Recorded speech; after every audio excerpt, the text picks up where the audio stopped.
Happy holidays, everybody. This year I decided to celebrate by doing a live reading. Every year I grab these two books from my Christmas bin and read them. I forgot to read this one last year, but we just did this on Facebook. We're going to do Garfield's The Night Before Christmas. So this is one of my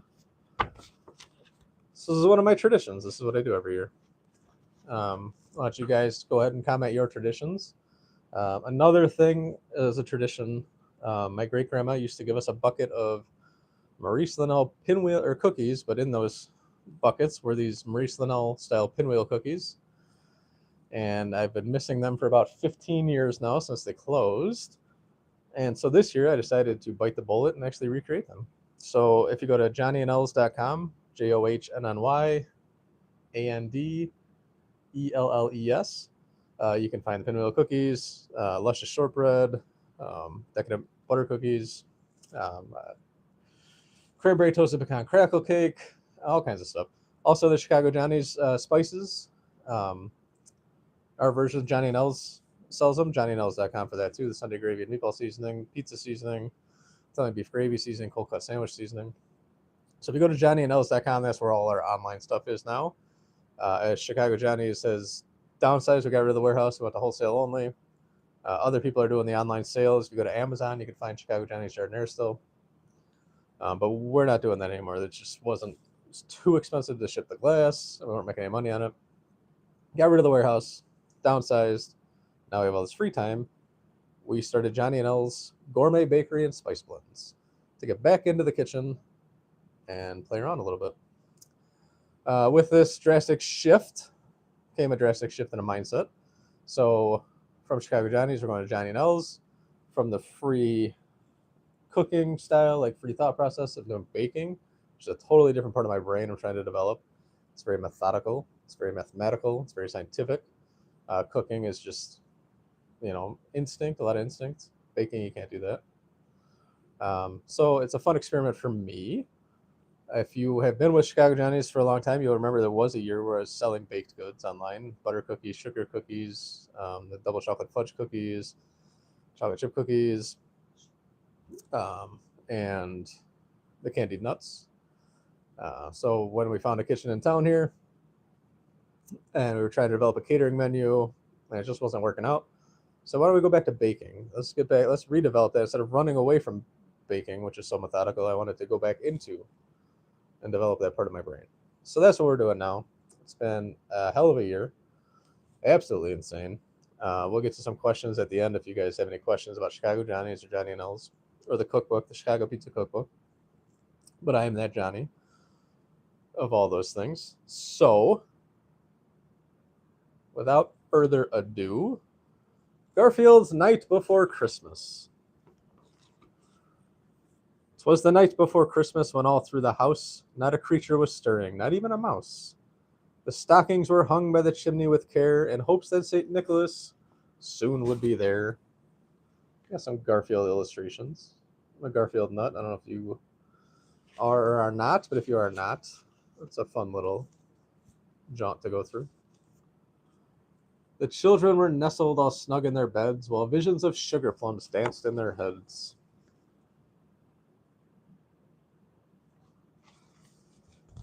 Let's see if I could do this teacher style.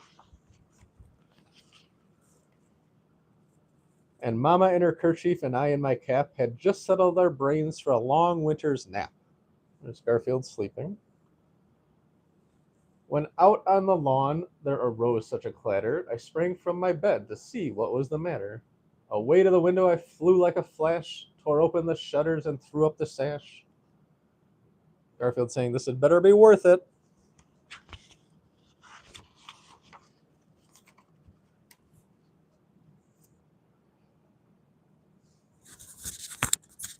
The moon on the breast of the new fallen snow gave luster to midday to object.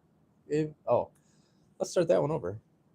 The moon on the breast of a new fallen snow gave the luster of midday to objects below, when what to my wondering eyes should appear but a miniature sleigh and 8 tiny reindeer. With a little old driver so lively and quick, I knew in the moment that it must be Saint Nick. I don't know if you could tell, but all the reindeer are Odie.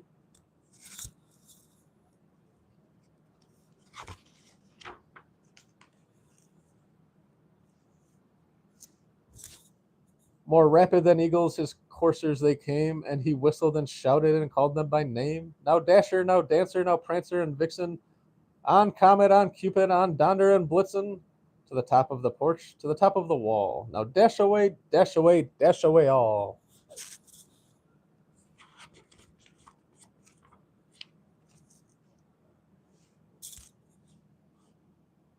As dry leaves that before the wild hurricane fly, as dry leaves that before the wild hurricane fly, when they meet with an obstacle, mount to the sky.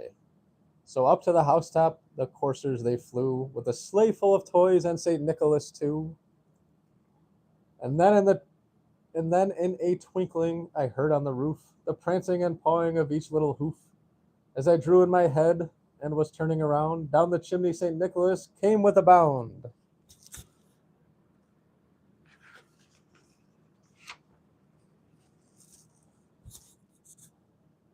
He was dressed all in fur from his head to his foot, and his clothes were all tarnished with ashes and soot. A bundle of toys he had flung on his back, and he looked like a peddler just opening his sack. His eyes, how they twinkled, his dimples, how merry, his cheeks like roses, his nose like a cherry. His droll little mouth was drawn up like a bow, and the beard on his chin was as white as the snow.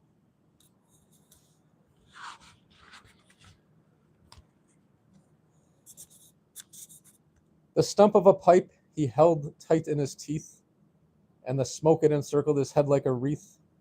He had a broad face and a little round belly that shook when he laughed like a bowl full of jelly. And he was chubby and plump, a right jolly old elf, and I laughed when I saw him in spite of myself. A wink of his eye and a twist of his head soon gave me to know I had nothing to dread.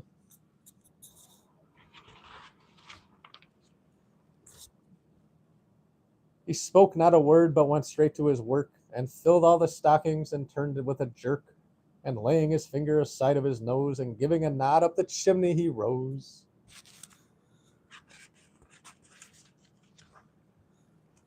This is the last page. He sprang to his sleigh, to his team gave a whistle, and flew, and away they flew like, oh my goodness. He sprang to his sleigh, to his team gave a whistle, and away they all flew like the down of a thistle. But I heard him exclaim, ere he drove out of sight, Happy Christmas to all, and to all a good night. And that was Night Before Christmas by Garfield. So, if you're just joining me, I'm Johnny, owner of Chicago Johnny's, Jardinier, barbecue sauce, sport peppers, sweet relish, stuff like that. You can find the Jardinier, the barbecue sauce at local Jalasko stores. I'm also the Johnny that wrote the Chicago Pizza Cookbook, which is available on Amazon. And the Johnny of Johnny and Elle's Gourmet Bakery and Spice Blends. So if you go to johnnyandelles.com, JOHNNYANDELLES, you'll find all that stuff. And I wanted to celebrate Christmas by reading one of my favorite stories, and then offering up a little bit of time for a Q&A if anybody has questions on pizza, on baking, on cooking, on Garfield, on why you're coming across me, possibly a stranger on YouTube doing live reading children's Christmas stories.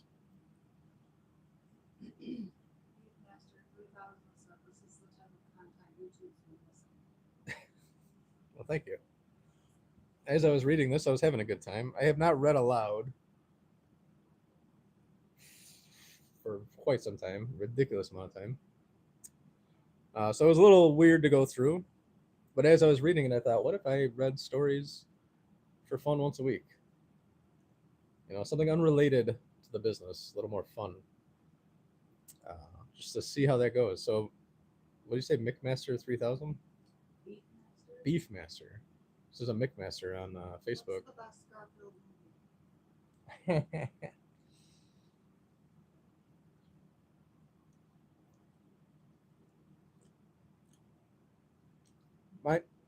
my Garfield days are in the 90s, in the early 2000s, when I was really getting into it. I like Garfield's Christmas, where he has, or Thanksgiving, sorry, where he has his grandma come over and they cook the turkey for John and his date. That's the one that I watched. Um, I don't know. I don't think I really frequent the Garfield films. I've seen them, but the Garfield Thanksgiving is probably my favorite. Is anybody else out there drinking coffee, having cookies?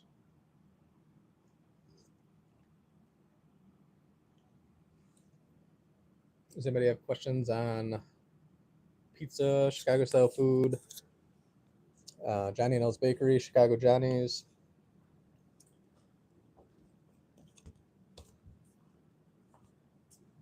Grandma is the best character by far. The Halloween one is hard to beat though. Oh yeah, Pirate. I remember that.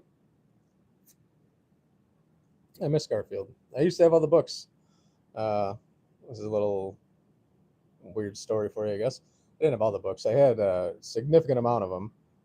And when I graduated college, the housing market had collapsed. So I graduated college in 2009.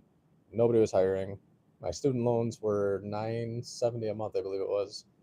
So even working full time, it just covered student loans. It didn't cover gas. I don't even think it covered the taxes coming out of the checks or anything. So I had to start selling all my belongings to pay these student loans. And the Garfield books were one of them. And they sold, I want to say, like $9 a piece at the time. And the markings on the back were $3.95 is what I was paying. And I could not believe how popular Garfield was. So that's a little weird side story for you. Does anybody have any questions about anything else? Chicago Johnny's, the Chicago Pizza Cookbook, um, that short pizza jaunt that I had this year, Johnny and Elle's Bakery.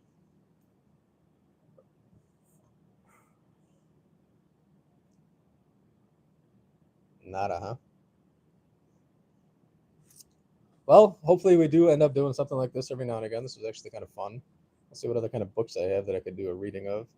Well, actually, another side quick story.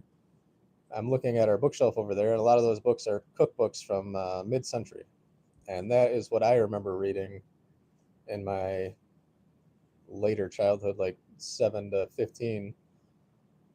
Instead of reading books, I was reading cookbooks, and most of those cookbooks were very old cookbooks. Um, so that's where I get my inspiration from a lot of times, like going back to the basics. Food, there's nothing new in food.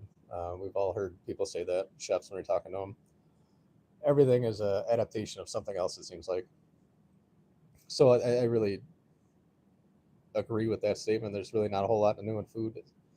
And even if you've picked up the Chicago Pizza Cookbook, there's a story that goes in there about the evolution of burgers and how in the culinary world, when there seems to be a trend, the trend is trying to get away from whatever the thing is, right? So in this case, we'll pick hamburgers, and hamburgers at the time were like smash patties, pretty thin. The pub burgers weren't really coming around in my childhood, and as they started to develop, all of a sudden you had like layers of patties, right? So you had the double patty, the triple. I think Wendy's was up to like a five patty at some point, like in the late '90s. And then this trend with bacon going on burgers and eggs and pub burgers themselves came around. I want to say that was like late '90s, early 2000s, and that became kind of the standard. And then as people started developing on that, other trends were coming around.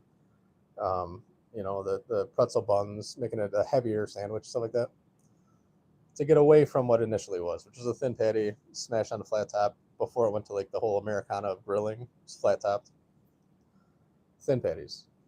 So the evolution goes to this thing where you start adding patties to it, and then instead of adding patties, you go back to a pub burger's a thick patty, and then with that you load it with toppings. And that evolution kept going until now, and in the past few years especially, the transition back to the original smash burger is now the trend. And so you can watch, like in the Chicago area, the Italian beef, people tried smoking it and all different shredding and all different kinds of ways of making Italian beef. And the trend just gets further away to the point where you're not even making an Italian beef sandwich anymore. You're making something different. And then the trend goes to actually being an Italian beef sandwich, right? So we're going to come back to that. We're now, I don't know where we're at in this process, but I feel like we're pretty close to going back to an Italian beef sandwich. So this trend came pulled away from Italian beef as far as you could, and to the point you're not even really making Italian beef. The essence isn't there anymore. And then I feel like socially the trend goes back to, let's go back to the basics. Let's go back to what our comfort is, right? So I saw that with burgers, and I put that reference in the Chicago Pizza Cookbook, and I'm seeing it now with Italian beef with the Bear, the show The Bear on Hulu or FX, whatever it is. So it brought Italian beef to like the forefront of conversation in the U.S. And so now I'm almost seeing like that evolution happen even in socially, like with TV and stuff like that. And where it's going, and I feel like the next trend is quality Italian beef. Just go back to the basics, make it right. That's what people are going to want. I don't know why I got on that rant. But it was fun. You guys got any other questions?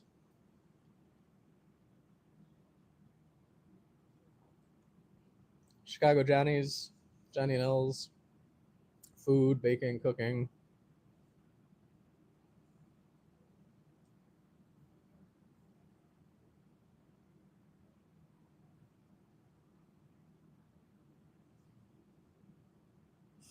Nothing? All right.